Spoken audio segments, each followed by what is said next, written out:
So red book గురించి తెలిసిందే మీకు కూడా. సో చాలా వరకు ప్రతి ఒక్కరు కానీ వినింటారు. సో దాంట్లో నేమ్స్ నోట్ చేసుకుంటున్నాను, వాళ్ళని ఇది చేస్తాను అది చేస్తాను అని చెప్తున్నారు.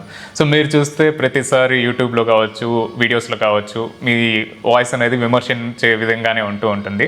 సో రెడ్ బుక్ అనేది మీకు దాంతో భయం అనేది లేదా? అంటే నార్మల్గా మనం రోడ్డు మీద వెళ్తూ ఉంటాం, పిచ్చి కుక్క కనపడుతుంది, నేనైనా భయపడతా కదా.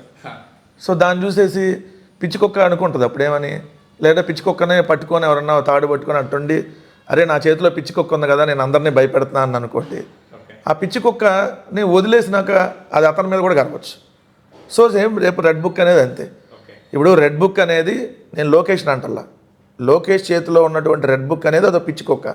అది ఈరోజు వైఎస్ఆర్ కాంగ్రెస్ పార్టీ వాళ్ళ మీద వదులుతున్నాడు, లేదంటే జర్నలిస్టుల మీద వదులుతున్నాడు, లేదంటే ఐఏఎస్ల మీద వదులుతున్నాడు, లేదంటే YSR Congress party social media కార్యకర్తల మీద వదులుతున్నాడు, ఎక్స్ ఎమ్మెల్యేలు ఎక్స్ మినిస్టర్లు అందరి మీద వదిలేశాడు. రేపొద్దున అతను కరిసిద్ది అనేటటువంటి విషయం అతను మర్చిపోతున్నాడు. ఎవరైనా పిచ్చి కుక్క దానికి తెలియదు కదా ఎవరేంటో, వదిలితే ఎవరి మీద పడితే వాళ్ళ మీద వెళ్తుంది. ఇవాళ ఈ రూమ్లోకి వదిలితే ఈ రూమ్లో ఎవరు ఉంటే వాళ్ళని కలిసి రేపు ఇటు వదిలితే అటు కలిసిద్ది. సో దాన్ని చూసి భయపడుతున్నారని ఆయన అనుకున్నాడు అనుకో, అంతకంటే మూర్ఖత్వం ఏమి ఉండదు. లోకేషే చెప్పాడు ఆయన మూర్ఖుడు అని.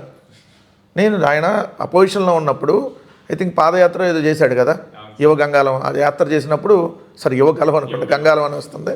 సో అది చేసినప్పుడు ఏమన్నాడు ఆయన, సో నేను మూర్ఖుడిని, మా తాత రాముడు మా నాన్న దేవుడు ఏదో నేను మూర్ఖుడట్లేదు ఫ్లోలో చెప్పాడు కదా, అది నిజం. మూర్ఖుడు ఏం చేస్తాడు, ఇప్పుడు ఏం చేస్తున్నాడో తెలియదు, అందుకని అతను మూర్ఖుడు అంటారు. సో అతను వాళ్ళ రెడ్ బుక్ను వదిలే కేసులు పెడతా ఉంటాడు. ఏమైంది కేసులు పెడితే, ఏం బతికే ఉంటాం కదా కేసులు పెట్టినా, జైలుకు పోతాం, సో మళ్ళీ వస్తాం, మళ్ళీ పెడితే మళ్ళీ పోతాం. దాని తర్వాత ఏమైంది, 3.5 సంవత్సరాల తర్వాత ఇప్పుడు రెడ్ బుక్ అనేది తర్వాత చినిగిపోయింది పేజీలు చించితే. కానీ వైఎస్ఆర్ కాంగ్రెస్ పార్టీ వాళ్ళు మైండ్లో రాసుకున్నది చెరిగిపోదు కదా, ఆ మనసులోది ఎప్పుడు బయటికి, ఆ మనసులోది గాయం అనేది చెరిగిపోదు కదా.